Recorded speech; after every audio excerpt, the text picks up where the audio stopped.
Today's voiceover talent is more than just a pretty voice. Today's voiceover talent has to be a boss, a VO boss. Set yourself up with business owner strategies and success with your host, Anne Ganguzza, along with some of the strongest voices in our industry. Rock your business like a boss, a VO boss.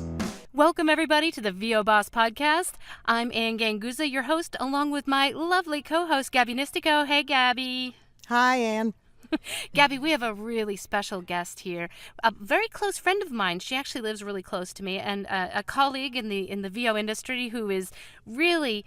I'll tell you what. If I had to name a true VO boss, she is definitely one of them. It's Tina Wilson. Tina, Yay! Thank you so much for joining us today. Well, thank you for having me. I'm so glad to be here. And yes, Anne is a very close friend of mine. We have a mutual admiration society going on here.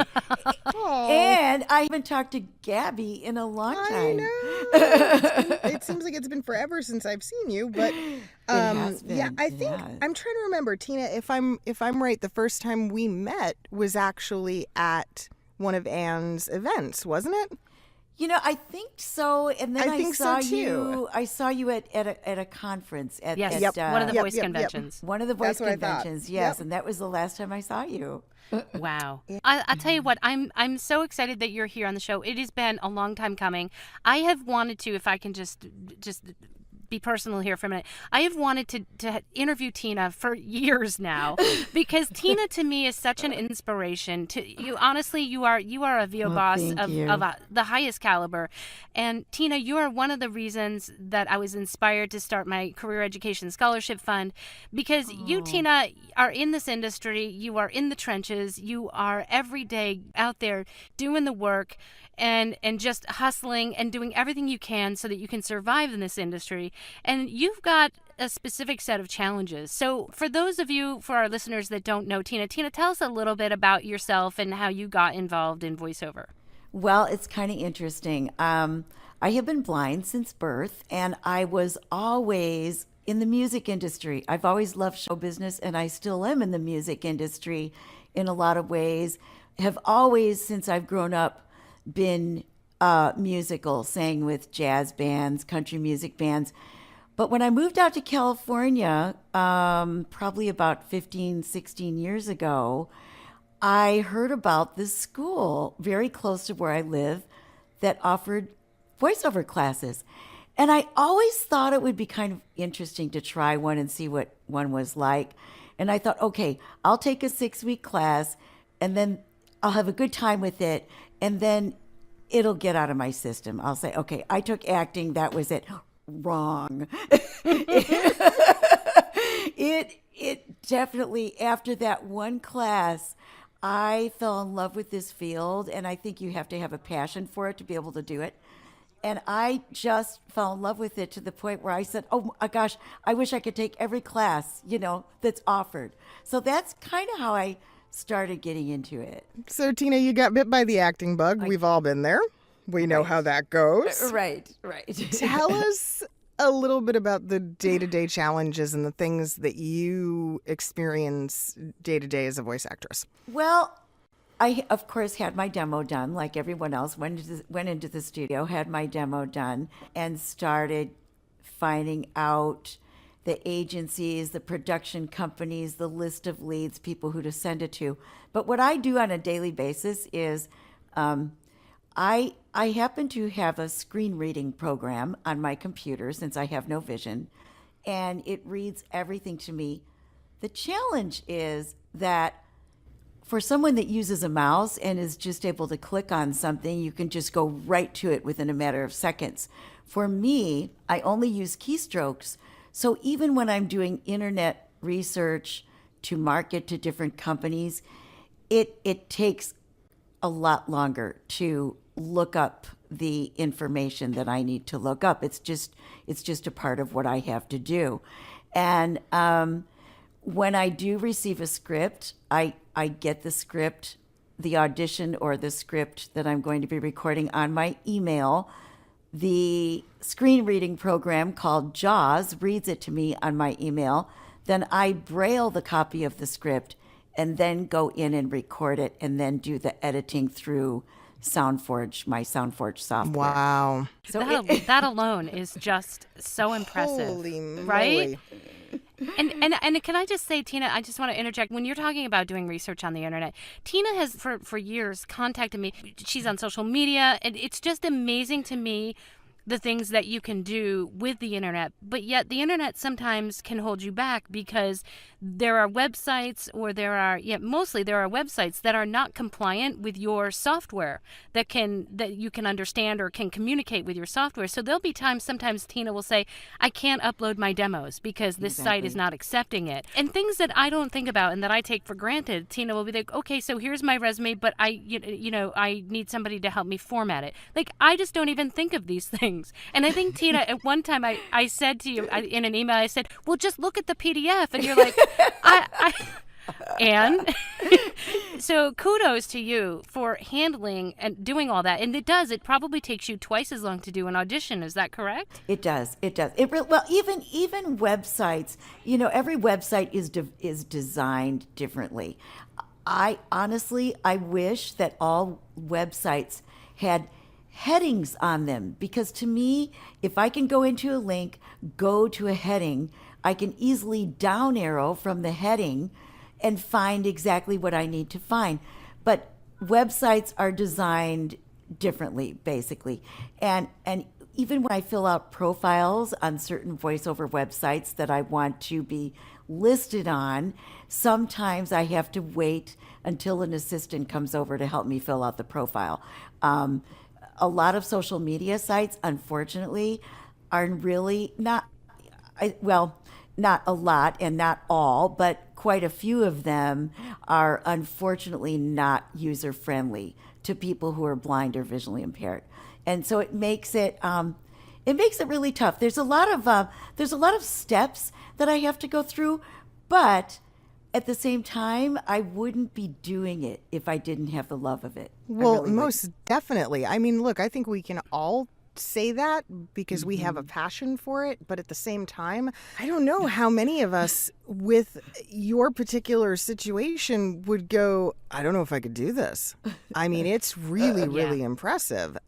And your passion is through the roof, Tina. Because clearly, for me as a technical person, I remember when I did work in technology, we had to make our websites compliant. They were ADA compliant, the American Disabilities Act. And you're absolutely right, Tina, that people, they're not considering that in the design factor. And so what may seem, and especially I would think for you with auditioning, if you're on a pay-to-play and sometimes time counts, you've got to be so fast at what you do. And I'm amazed that your SoundForge must be a great program that works in coordination with your software to help you edit. I mean, how do you edit? That is just amazing to me. You know what? It's an excellent program. It works with my speech program very well. I wish more audition programs worked like it does. Basically, I use the same keystrokes that I would use in word processing to do my editing. But and it's really not, I mean, editing can be difficult, but the editing, honestly, is not the most difficult part for me. I would say the most challenging part is being on a website like LinkedIn, and I'm still trying to work with people on LinkedIn because LinkedIn is always changing their format, and I'm trying to the other day, I emailed a friend of mine who's very well versed on LinkedIn, and I said, I'm trying to search for e-learning companies, and I can't even figure out a way to do the actual search for the company. So that's where I get really frustrated, because if I spend a couple of hours trying to do something and I go, oh, I've wasted the whole day, And so I'm curious to know how accommodating are clients, or do you even always disclose to clients that you have a visual disability? That's a really good question. For the most part, the clients that I've had have been wonderful. They are extremely accommodating. A lot of times, most of the time, I don't even have to disclose it. When I do need some assistance it's really interesting because certain PDF files are readable and other ones are not. Now, I don't know exactly why that is, But even with a couple of the agents that I'm with, just a couple of days ago, I had to email one of my agents and say, I hate to ask you this, but can you possibly, would there be any way you could get the script to me in a Word format? Because it wasn't reading the columns properly. So I don't want to have to, when I go in and do the audition, not be able to audition with the whole script, and somebody says, well, what happened to that one? Yeah. Why did she read the wrong? Yeah. Why did she read the wrong part? Yeah. Absolutely. Yeah, exactly. So, but really, for the most part, it just goes really smoothly and really well. And this is why I think that this is a field that other people who are blind could enter, but they have to really realize, and I've talked to a couple of people, they have to realize you are going to work doubly, and that has to be okay for you. Wow. But it is, I think, encouraging to hear that it's doable. Yeah. That's amazing. Yes, it is doable. Absolutely. It's definitely doable. And I would think, Tina, your disability that you've had since birth, you must have like you have the most amazing ears. And I would think that helps your performance, or you would be able to I would think that you actually, and I mean, I've heard your demos. I mean, I think you're fabulous. And I just think that for you, there are some wonderful things that happen because of it that make you more attuned to maybe interpreting the copy in a different way than, let's say, a lot of us might. It's probably just as challenging for me as it is for anyone else, as far as copy interpretation, as far as, we're all trying to be as natural and as conversational as we can. The part that I just find amazing is the editing part, because I can hear things editing in editing, and I'm going, no, I don't want this in there. I want this out of there. Now hire Tina to help you edit. Actually, there you go. There's a great plug for you. Tina, I'd like to talk to you a little bit about, you're also doing some marketing for some people in the voiceover industry, or you just started that, right? I did, and I'm loving it. Excellent. Thanks to you, Anne. Thank you to Anne. Well, I'm going to say that Tina probably is one of the most social people that I know. And if anybody needs a cold caller, Tina is your girl. Let me tell you, Tina has a way of just, I don't know, opening up a conversation that is difficult for, I think, the majority of us. And, I think that's a very valuable skill. Well, I really enjoy people. I'm a people person, and I have to say that when I first went into this business, people were still going to recording studios. People were still in front of a director face to face. And I kind of miss that. I would actually like to do that more. But now it's come to a place, obviously more so, where people are working out of their homes. And it's a little bit isolating. But yeah, I mean, it can be. It can be. But I actually, for myself, would prefer being in front of a director and having them say, could you redo that line, rather than having somebody email me, because in an email, you can kind of miscommunicate without intending to or without wanting to. But I love talking to people, and I love, I think marketing is enjoyable, actually. The part that is the toughest part for me is finding contacts to market to. Now, is that because of some of the challenges with what we were talking about earlier, with the programs that you use to help you, or is it just, do you think, a problem in general that we all face? You know what? I think, Gabby, it's because it takes me longer to do the searches because of the fact that I don't use a mouse. So I might, let's say, write down 10 email addresses, and I'll think, oh my gosh, I've written a lot down here. And then I'll think, oh no, you didn't do 20, you just did 10. So it just takes a lot longer, I think. Tina, you're also a singer, right? I am. Yeah. So Tina also has a singing career, and I've seen Tina perform a few times, and she's amazing. How do you fit that into, is that kind of, do you feel that that's a side part of your business, and how do you market for that? Yeah, it's really interesting, because I never dreamt when I went into voiceover what the field entailed. I don't think anybody knows until you go into it. I think it's tricky kind of dividing your time because they are really two full-time fields.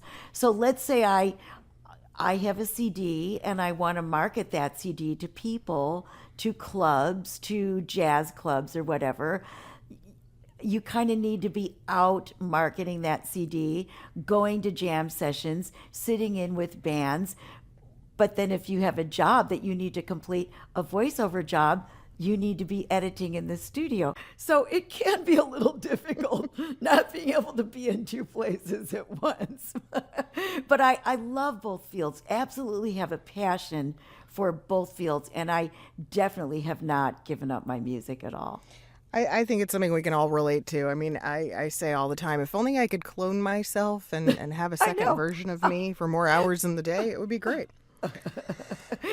So really, yeah, no kidding. Tina, let's talk about, in addition to just the voiceover industry and your voiceover business in general, what sorts of things are you doing? Are you supplementing your work at all? Because, gosh, even the industry has just gotten so competitive and it's so tough. And, how else are you surviving as a full-time voice talent? Well, I also do audio transcribing whenever something comes in. I did transcribing for, there's a gentleman who's just a great person. He's out of San Diego.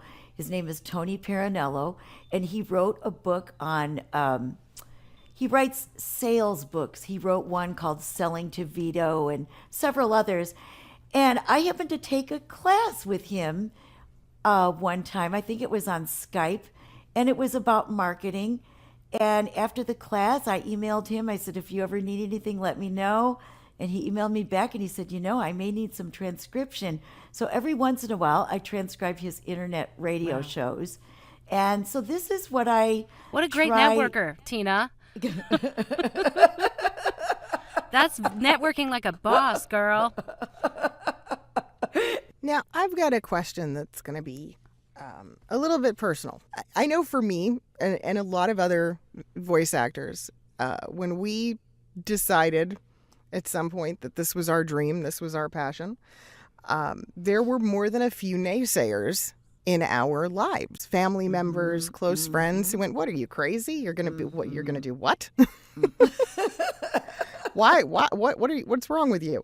I always joke and say my folks, their initial reaction was get a real job. Exactly. So did you face any of that opposition? Did you face any of that? Or were you, because from being blind at birth, did anybody kind of raise an eyebrow and go, how the heck are you going to do this? I still do raise it. Wow. From time to time, I'll have people say, so what else are you going to do? Are you going to give it up? Are you going to go do something else? And I'll say, no. This is something, I invested in my studio. I have everything I need to do the work. I would like to be able to eventually upgrade my studio if I can. But this is what I want to do, and this is it.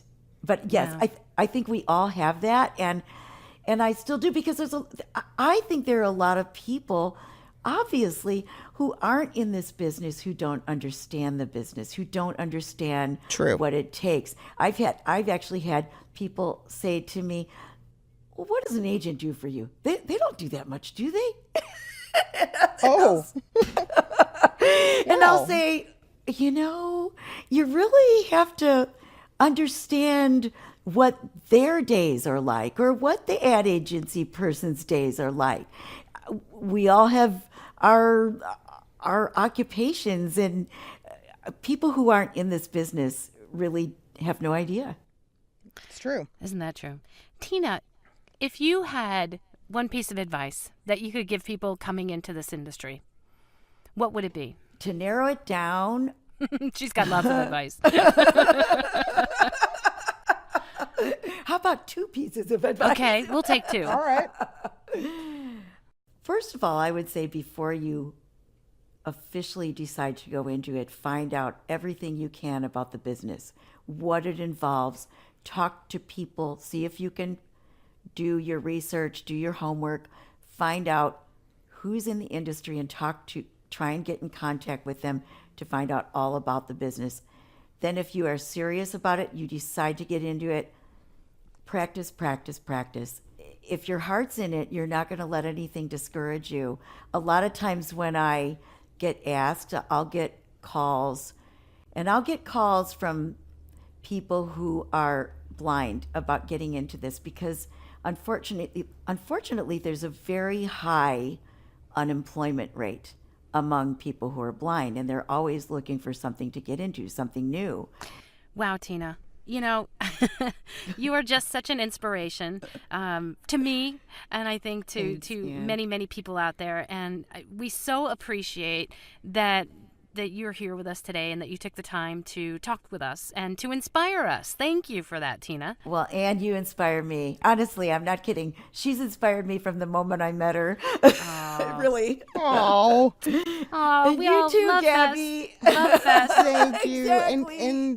And here's the thing, if you guys get a chance, whether it be through social media, through email, or even face to face, when you see Tina, engage her. She is one of the warmest, nicest, most amazing people to just Gabby. sit and talk with. And you won't be disappointed in the least. Yes, Tina, tell us how people can get in touch with you. I will give you my email, my website is tinawilsontalent.com. My email, tina@tinawilsontalent.com. Awesome. Well, thanks so much, Tina, again for being with us. And I'd like to give you. a big shout out to our sponsor, IPDTL.